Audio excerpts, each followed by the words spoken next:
glad scientists.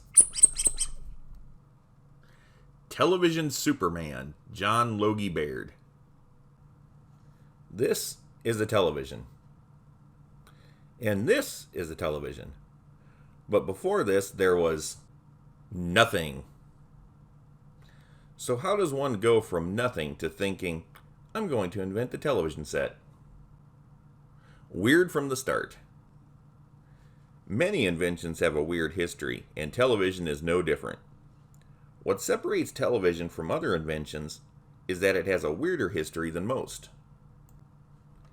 Television was a long time coming.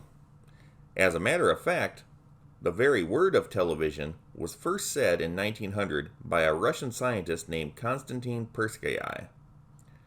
The idea of it had been floating around since at least the 1880s, not too long after movies started being made. But this was something that was easier said than done, and it took many decades and much work to make it a decent form of communication. Television was new and sexy. This was cutting edge and the stuff of science fiction. As a matter of fact, science fiction was barely a thing at this time. It's hard to say why people were so gung-ho in seeing this invented and perfected. No one could have anticipated the full impact television would have on the world. Still, it's one of those things that people messed with until they created a monster.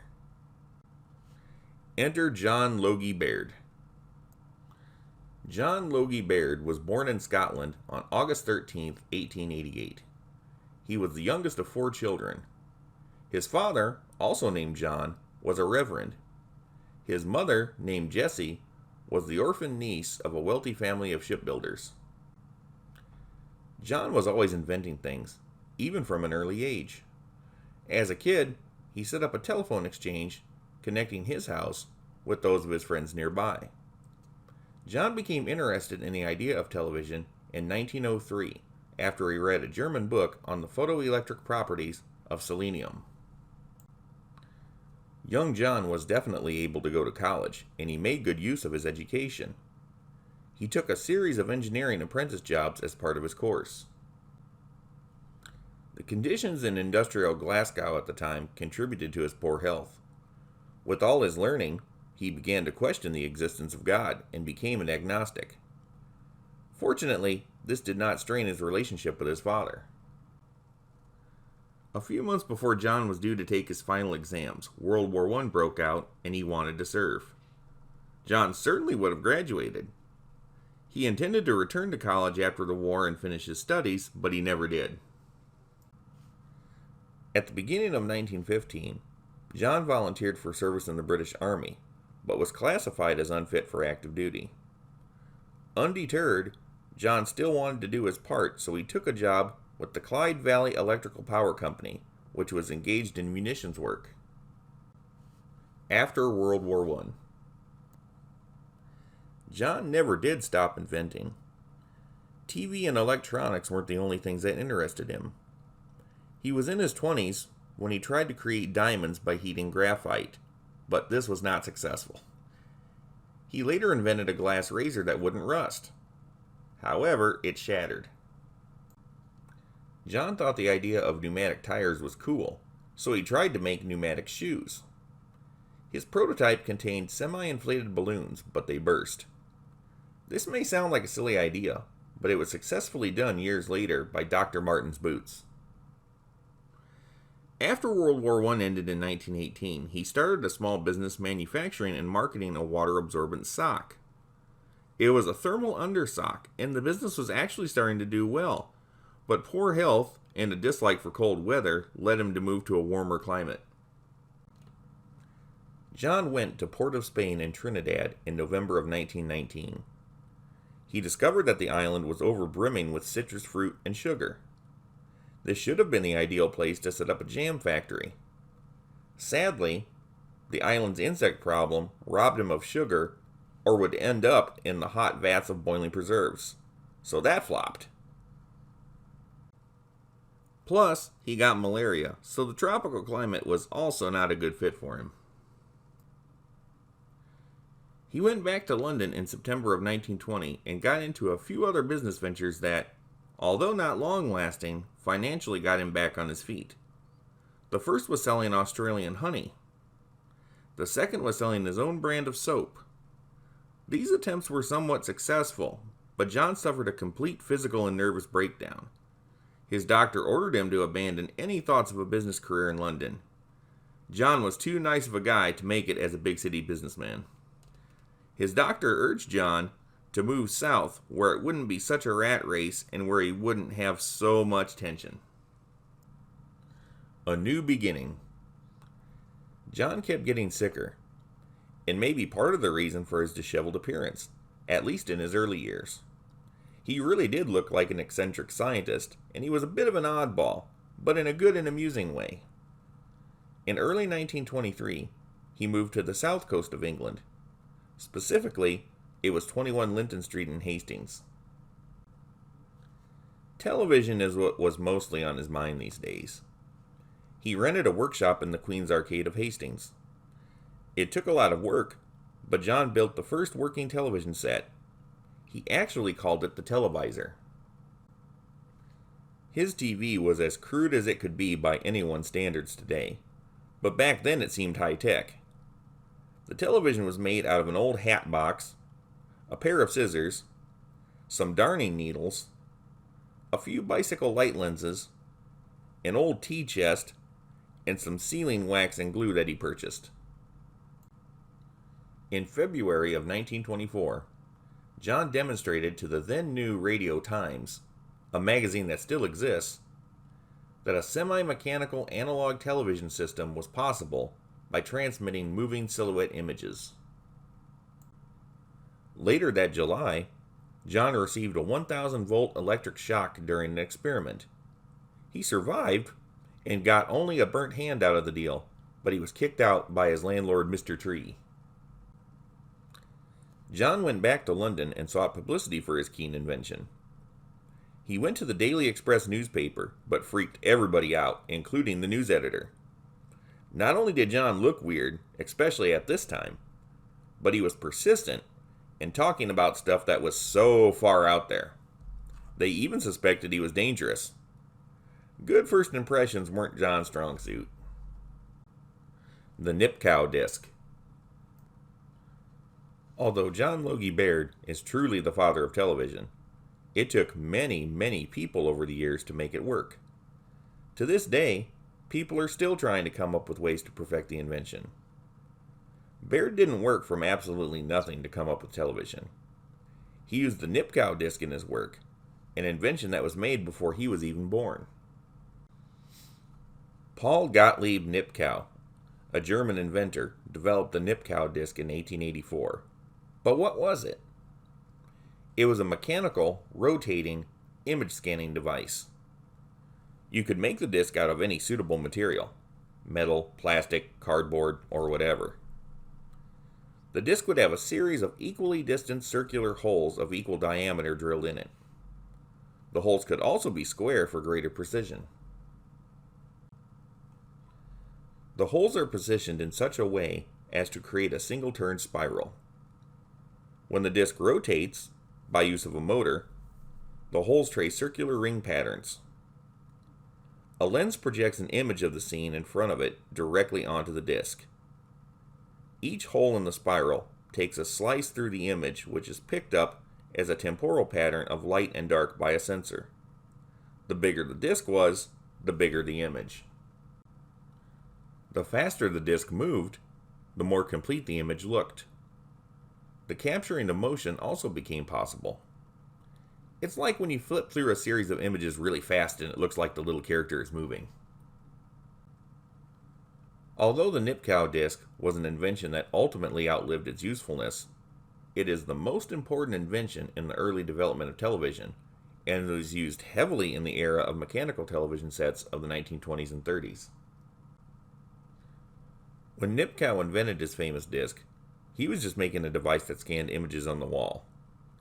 Baird and all those who came after him were the ones who wanted to develop the idea into a broadcast medium. Paul Nipkow lived until 1940 and got to see the early television sets. He was left unimpressed by the picture quality. Stooky Bill. The year was 1924. John's lab was now located at 22 Frith Street in London. He used the head of a ventriloquist dummy he called Stooky Bill for his experiments. Stooky is a Scottish word for stucco or plaster of Paris. It's also a term used for someone who is slow-witted. Stooky Bill may have been a dummy, but he played an important part in the development of television. There was also another dummy John used that he called James. This was pretty crude television. The incandescent lights used to illuminate the subject to be televised were way too hot for humans to withstand. As a matter of fact, Stooky Bill had been used so much that his hair became singed and his painted face became cracked. There was another reason John used dummies in his experiments. The first system he developed was not able to televise human faces due to the low sensitivity of the photoelectric cells. The painted face of the dummy had greater contrast. When Stooky Bill's mouth moved, you could actually see him talk. But what is a photoelectric cell? Simply put, a photoelectric cell is a device that, when hit with light, converts it directly into electricity. Although John's TV was mechanical, it transmitted moving images by means of electrical signals. At this time, John was trying to transmit a televised image between rooms in his laboratory. The first public demonstrations. John made history when he gave the first public demonstration of moving silhouette images by television. It was at the Selfridges department store in London. The demonstrations began on March 25, 1925, and continued for 3 weeks.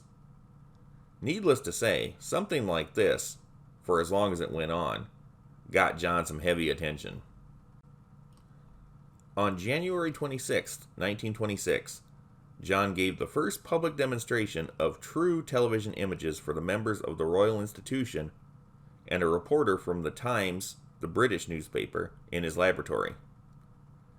It was the first demonstration of a television system that could scan and display live moving images. The subject John used was his own business partner, Oliver Hutchinson. The pictures were only 3.5 by 2 inches. It wasn't all that great, but it wasn't that bad either. It was fuzzy, but you could make out the features. Before Betamax and VHS, there was Phonovision. John was so far ahead of the curve it was eerie. He barely had television invented, and he was already thinking of a video recording device. Between 1926 and 1928, John worked on an idea he called Phonovision. Phonovision was a large Nipkow disc connected by a mechanical linkage to a record-cutting lathe. When it was done recording, you had a disc. This was not a successful invention. Technical difficulties prevented its further development. Some of his Phonovision discs, however, have been preserved. One thing that's important to know is that John funded his own research. He may have felt his money was better spent on his TV experiments. I think if John had lived long enough, he may have gone back to this project and made something great out of it.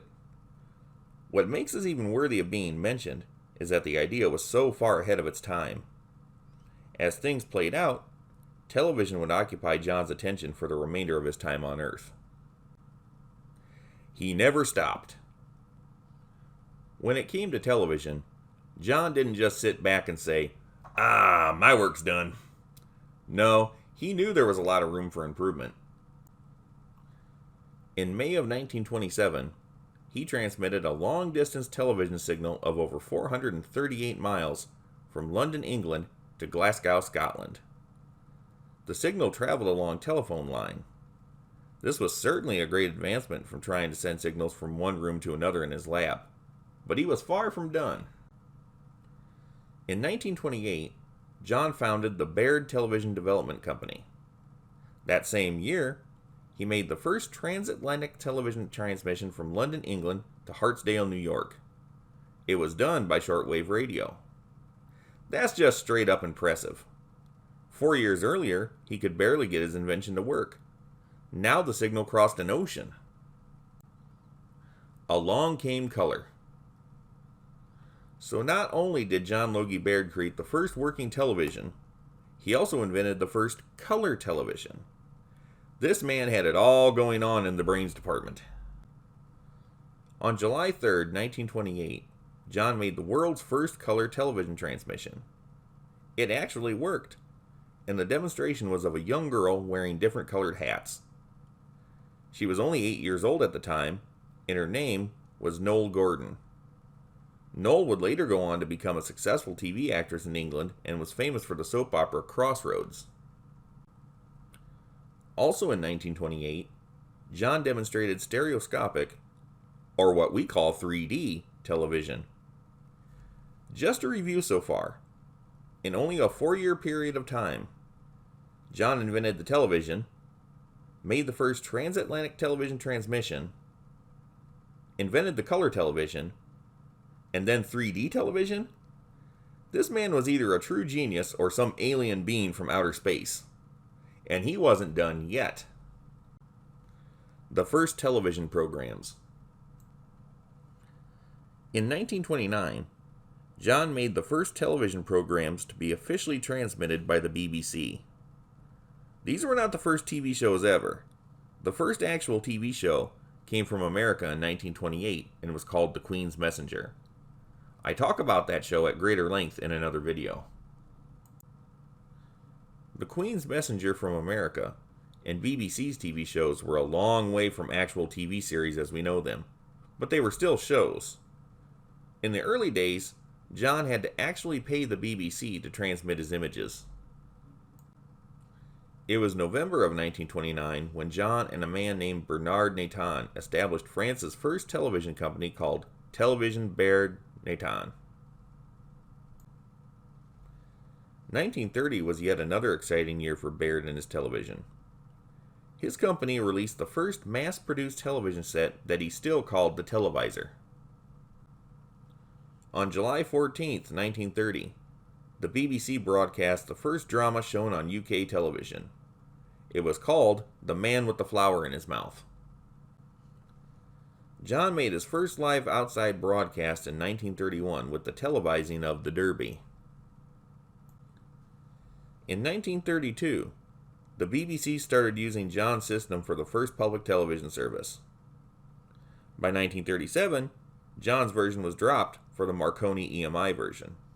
Just the same, BBC television got its start with John Logie Baird. Improving his work. John was big time now, but he didn't just stop inventing so he could make TV shows. He knew he needed to make TV better. Television was perceived as a cute idea, but it certainly didn't dazzle the masses like movies were doing. Even vaudeville outshined television. In 1930, John demonstrated a theater television system. The screen was 2 feet by 5 feet, and he showed off his nifty creation at the London Coliseum, Berlin, Paris, and Stockholm. Years later, in 1939, he improved his theater projection to televise a boxing match on a screen that was 15 feet by 12 feet. From mechanical to electronic. John Logie Baird was not the only person working to develop television, not by a long shot. As other people entered the fray for TV superiority, one thing was becoming clear. Mechanical televisions weren't cutting it. In the late 1920s and early 1930s, television was amusing, but not likely to be entertaining to anyone for long. Nor was it going to be a huge moneymaker. Things had to change. Screens that were 3 inches at best were not that cool. On top of that, you could barely make out the picture on the screen. It was always fuzzy, it always flickered, and there was no color or sound. TV shows weren't shown regularly, and they were always done live, no reruns. Making television electronic would eventually help improve all of the things that people didn't like about early television. John knew this too. He went on to make many contributions to electronic television. Not only did he create the first color television in 1928, he invented the first electronic color television in 1939. The lady used in his demonstration was named Patty Naismith. She was a popular personality in England and worked as an actress, pilot, and race car driver. In 1940, John started working on a fully electronic system he called the telechrome. It was similar to the two-color system from the year before, as it was only using cyan and magenta phosphors, but the color would look even better. It would also be able to show images in 3D. By 1941, he had the telechrome patented. Wait until you hear this one.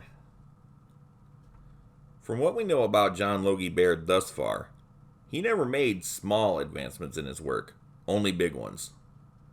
His television just got better and better all the time. Of course he would improve the color and picture quality of his telechrome in the next few years. But by how much? In 1943, the British government appointed the Hankey Committee to oversee the resumption of television broadcasts after World War II concluded. John tried to persuade the committee to make plans to adopt this proposed 1,000-line telechrome electronic color system as the new post-war broadcast standard. The picture resolution on this system, way back in 1943, would have been comparable to today's HD TV, high-definition television. That's just absolutely amazing. The technology was out there. Why did we have to wait so long to get it? After World War II ended in 1945, the Hankey Committee's plan lost all momentum, partly because of post-war reconstruction. Even at that, this was one extremely stupid oversight. The big question to ask is, why was this technology suppressed for so many decades? The monochrome 405-line standard remained in place for decades, as long as 1985 in some areas. A 625-line system was introduced in 1964, with color being introduced in 1967. When it came to television technology, England lagged behind America quite a bit for a long time. The sad fact is that John Logie Baird had invented a television system that would be beyond compare. England could have been the TV center of the world. On August 16, 1944, John gave the world's first demonstration of a practical, fully electronic color television. The business of television. I've talked about John's fantastic technological innovations, and that's what everyone needs to know. John had to put up with an awful lot along the way, and it wasn't just playing with machines. I wish I could say that all of John's challenges in television were technological. Even financial problems can be worked with. His biggest problem in the advancement of television was other people, namely the businessmen he worked with in the press in England. These people were more devious and underhanded than his competitors. When Baird Television Development Company started in 1928, things were running smooth. Just about everyone outside of England who knew what John was doing praised him highly. However, baseless criticism and lies from the British press called him out, belittled his ambitions, and presented him as a quack.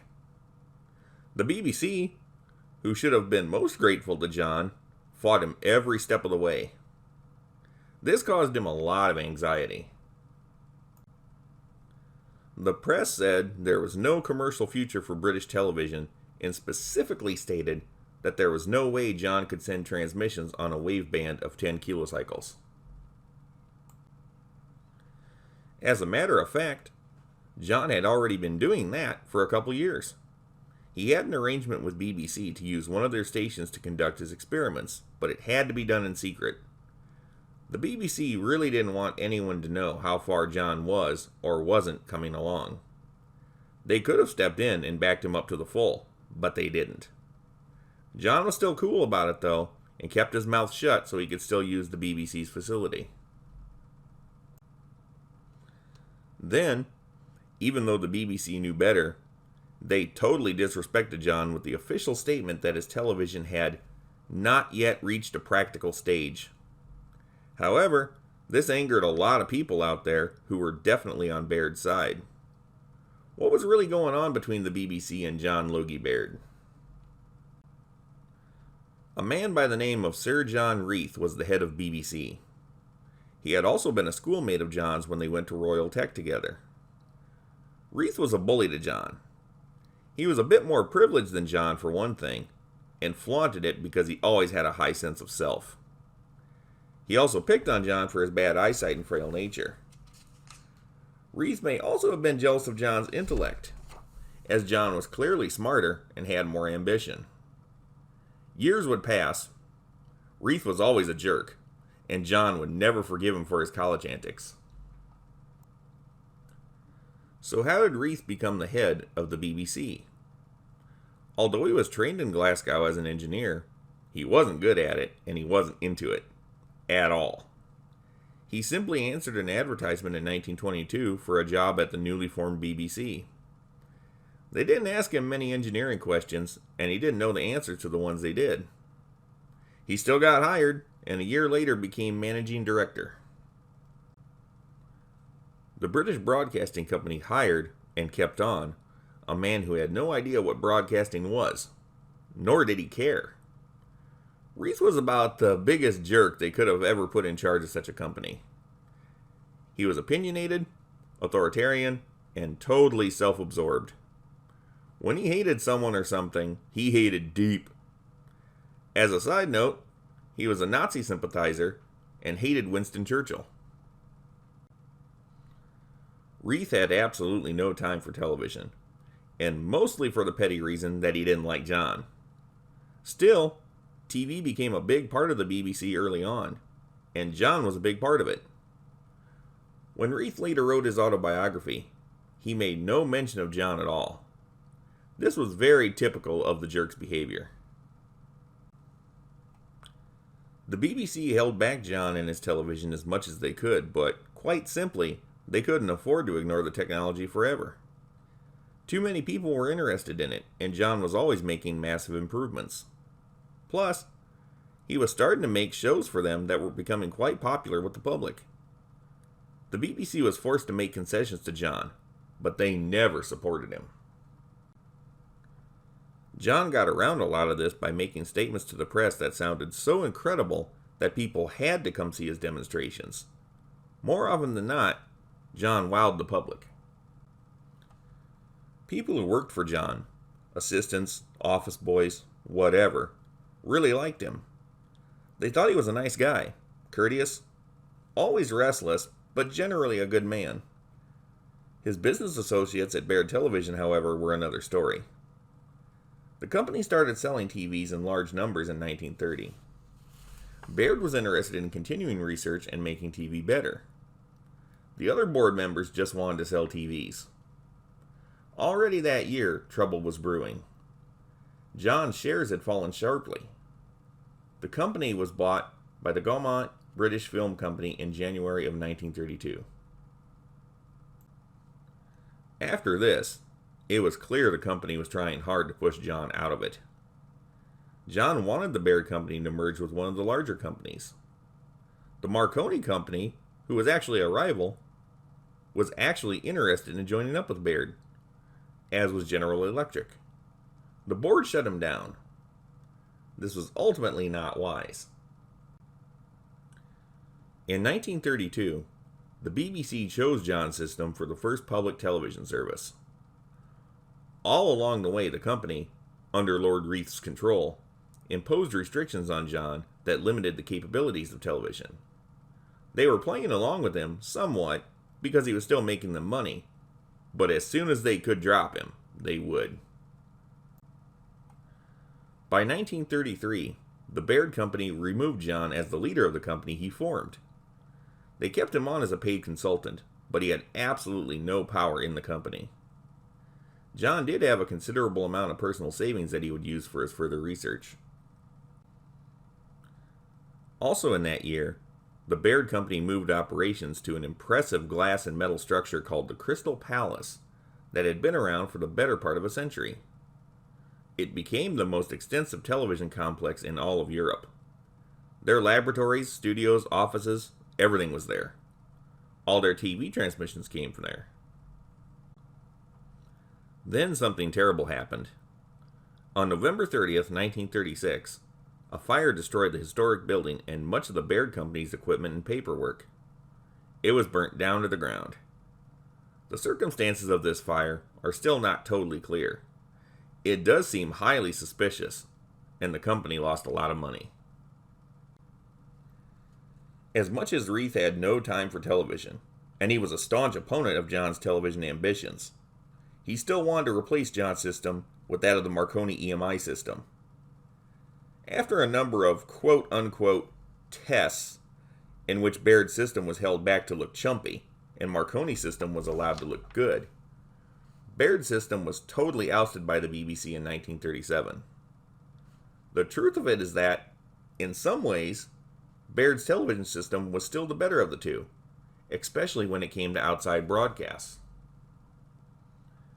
This was a cruel blow to Baird television, but the death blow would come in late 1939 during the early days of World War II.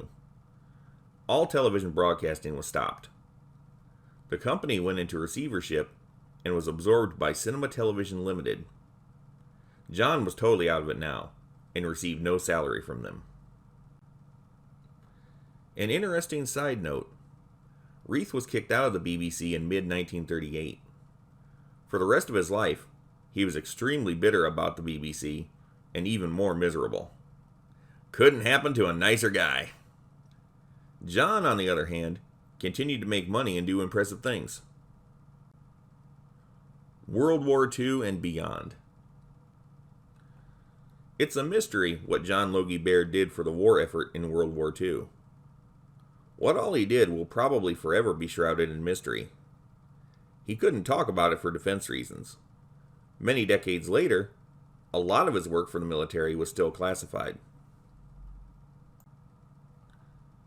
It's suspected that John was working on sophisticated radar equipment. It's also believed that he was developing aircraft-to-ground television. He had been working with infrared before the war, so maybe he was doing something with that. At any rate, whatever John was doing for the government/military was as top secret as you could get. His public work in television during and even after World War II was for sure becoming more sophisticated. He had come a long way from making a TV with odds and ends. The private life of Mr. Baird. John may have been eccentric, and he was certainly obsessed about television, but he wasn't the lonely, weird old scientist that we're so used to hearing about. On the contrary, he was married in 1931 to Margaret Albo, a pianist from South Africa. Together they had 2 children. The daughter was named Diana, and the son Malcolm. He did suffer from poor health for much of his life. Did this play some part in why he was so driven on his creation? Was it a way to distract himself? It's hard to say because we can't get in his head, but it would offer an explanation. Beginning in December of 1944, John lived at One Station Road at Bexhill-on-Sea in East Sussex. John suffered a stroke in February of 1946. He would later die in his home on June 14th of that year. He was 57 years old. The house stayed there until it was demolished in 2007. Now the site is occupied by apartments and is named Baird Court in his honor. Logie himself is buried beside his parents in Scotland. If John had lived longer, it would have been fascinating to see his further advancements in television. Unlike some highly intelligent people, John didn't burn out or slow down. Mentally, he was more active than ever. It's really a shame that the world lost him at such a young age. The legacy of John Logie Baird. I don't think enough has been said or done to celebrate the life and work of John Logie Baird. You don't hear about him like you do Thomas Edison, Robert Fulton, Eli Whitney, and other inventors. Why? Television was one of the world's most significant inventions, and John was a huge part of its development. It's very clear to me, as it should be to you, that John doesn't get the recognition he deserves. Some people have done right by him, though. In Australia, their television has the Logie Awards, similar to America's Emmy Awards. On BBC's version of the classic This Is Your Life TV show, John Logie Baird became the only deceased subject of the series. This happened in 1957. He's been portrayed in a few TV movies. One time was in 1957 with A Voice in Vision. The other was in 1986 called The Fools on the Hill. In 2014, he was posthumously inducted into the Society of Motion Picture and Television Engineers. My question is, why wasn't he inducted sooner? That group has been around since 1916. Did it really take that long for them to see his work as incredibly significant? All this is fine, but John needs to be better known to everyone.